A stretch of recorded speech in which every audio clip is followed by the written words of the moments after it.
Hey guys, welcome back to my channel. It's Jessica Ward King here, the StigmaCrusher. And if you're new here, welcome in general. I am so happy for you to be here with me today because today we are going to talk about routines. I know, right? So exciting. And I agree with you, routines may not be the most exciting thing in the world. By definition, they are routine, they are ordinary, they are everyday, they are same old over and over again. So, why do I want to talk about routines? Well, because whether I like it or not, routine is good for one's mental health. In particular, for those that are struggling with a bout of mental illness, it's a really good thing to get into a good, solid routine. And we're going to talk today about what that looks like, what it looks like for me, and why that might be. So, when I'm talking about routine, I'm not necessarily talking about eating the same thing day in, day out, or, like literally doing the same activities, doing the same hobby. What I'm talking about is going to bed at the same time, waking up at the same time, having a morning routine, whether you get up, it's shower, it's coffee, it's breakfast. You make sure that you are sleeping and you're eating regularly on your regular schedule, that you are having the same amount of whatever drugs that you have. So whether that be caffeine, whether that be alcohol in the day, whatever that is, whatever's regular for you. So I know for myself with bipolar disorder, if I have too much of a stimulant, even if that stimulant be caffeine, that can get me a little bit out of whack. And I'm sure that's the same for people that don't have bipolar disorder too. So that's part of what I mean by routine. So whatever you're putting into your body should be roughly the same each day. Getting to work, however you do that, or going to school, or getting the kids out of the house, having something that's kind of routine set can really help mental health. Why is that? Well, because we are creatures of habit. You've heard that, I'm sure, more times than you care to hear. But we are creatures of habit, and our body likes to know what it's getting and to know when it's coming, and it starts to anticipate those things. And getting ourselves out of whack on those basic things like eating and sleeping can start to get all of our moods, our hormones get expressed at different times and in different amounts. Neurotransmitters start functioning, because neurotransmitters, they don't only exist in our brains, where caffeine affects our brains and our neurons. Our daily medications, if you take any, affects your brain, obviously, but they are also in our digestive system. That's where the second highest concentration of neurotransmitters lies, and neurons, to be exact. So, if you're not eating when you're supposed to be, if you're not taking in the amount of caffeine or whatnot that you generally do, your digestive system and all of its neurons are going to get out of whack, and so is your brain.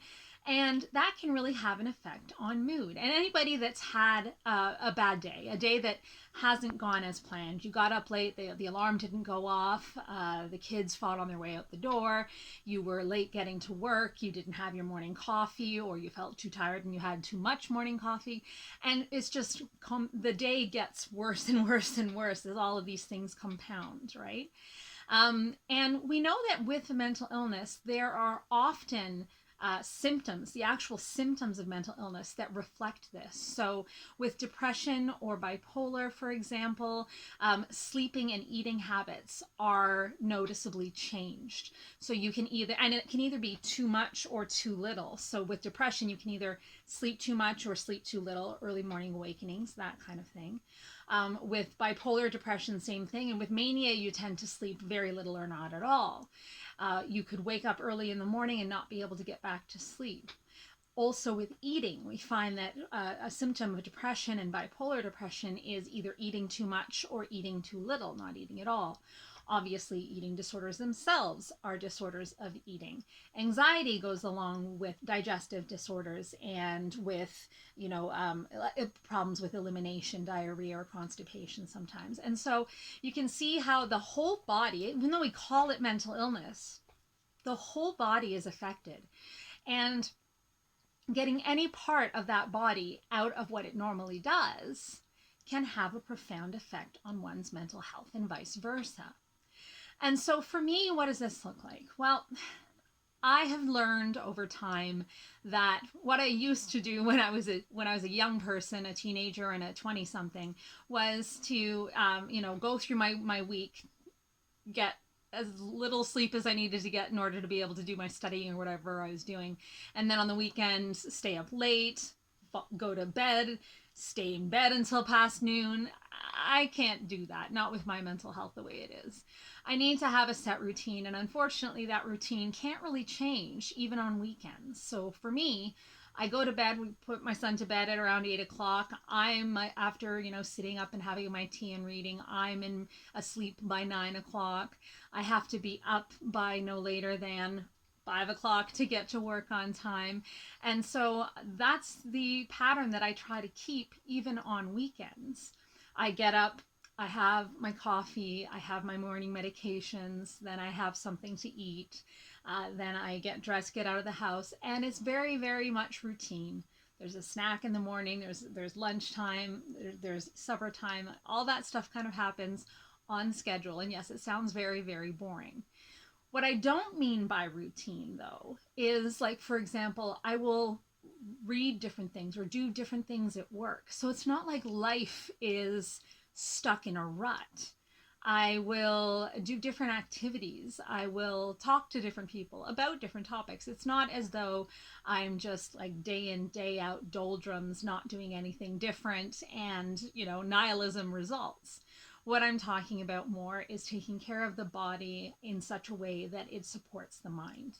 And there is a field of thought that says that, if you have a routine, that frees up some of your headspace for being able to think of other things, to do other things, to take care of your brain and your mind in other ways. So if you don't have to constantly be thinking about what's the next step in terms of daily routine stuff, you can free up the mind to do the deeper work, whether that's therapeutic work in terms of cognitive or emotional therapy type work, or whether that's deep thinking, whether that's studying, whatever that is. If you do have a reliable routine, you don't have to constantly be questioning the next step. And I've heard that even go as far as having, set meals on set day and doing your meal prep at the beginning of the week so you know exactly what you're eating. You don't have to question that. And let me tell you, as a mom of children, I like knowing exactly what I'm putting in their lunches and in my lunches every day does help. So you can kind of see how that all tracks. And with mental illness, it's a struggle. So I often use that word struggling with my mental illness. It is a struggle. It's a constant struggle when I'm having a mood episode. And so anything I can do to make my life easier makes that struggle less hard. And it also frees up some of my energy to be able to do the struggle of the mental illness rather than just the struggle of the daily grind. So, would I recommend routine? Yes, absolutely. And I know I'm pushing 40. I'm still in my 30s for another 35 days. But I know that I'm a middle-aged woman now and getting older. And for anyone that's watching this that perhaps is younger than me, you're going, But I'm telling you, getting myself into a routine was one of the best things I ever did for my mental health. Is it going to cure mental illness? Again, I say no. This is for my mental health, and it can help support me in my struggle against mental illness. It's not a cure-all. Getting sleep is important. Having good eating habits is important. Limiting caffeine and alcohol and other drug intake is important. All of those things will help your mental illness. But in terms of routine, what I mean is something that supports your mental health. Anybody can do this. This can benefit anybody. And one last thing before I sign off on this video. Does having a routine mean that you can never break it? No, absolutely not. There comes a time, and this is the time, right? So this is winter holiday time when parties will crop up, when, a family will be coming, when you might be doing traveling. I know I'm doing traveling, as you heard from me. And so sometimes you're going to have to break routine. As you age, you might find you pay for it a little bit more, and it will take usually a few days to get back into the swing of things and get your body situated back in a routine. It's a lot easier to break a routine than it is to make and keep a routine. this might be the time of year when you make that all important New Year's resolution to actually start making a routine. If you do, start small, maybe make it a set bedtime and a set wake up time, or start with a set bedtime if the wake up time is freaking you out, or vice versa. And then gradually build in other elements of the routine that will help support your mental health. You'll find the balance that's right for you as long as you stick with it, right? And as I just said, it's a lot easier to break the routine than it is to make the routine. But if you're anything like me, you may find that it's something that really helps support you and keeps you healthy and helps you in your struggle against mental illness. So I'd love to hear from you down below if you follow a routine, and if so, has it helped you? Do you see anything that you could do to maybe modify your routine to make it more effective? I'd love to hear that from you because, I'm always looking for ways that I could tweak my routine and, as things change, as I age, as my family ages, things that I could do better or maybe do differently that might help support me better. So do let me know in those comments down below. And take care of yourself. Try not to overdo it in this season of excess. And I will see you in my next one. Take care, everyone. Bye. StigmaCrusher.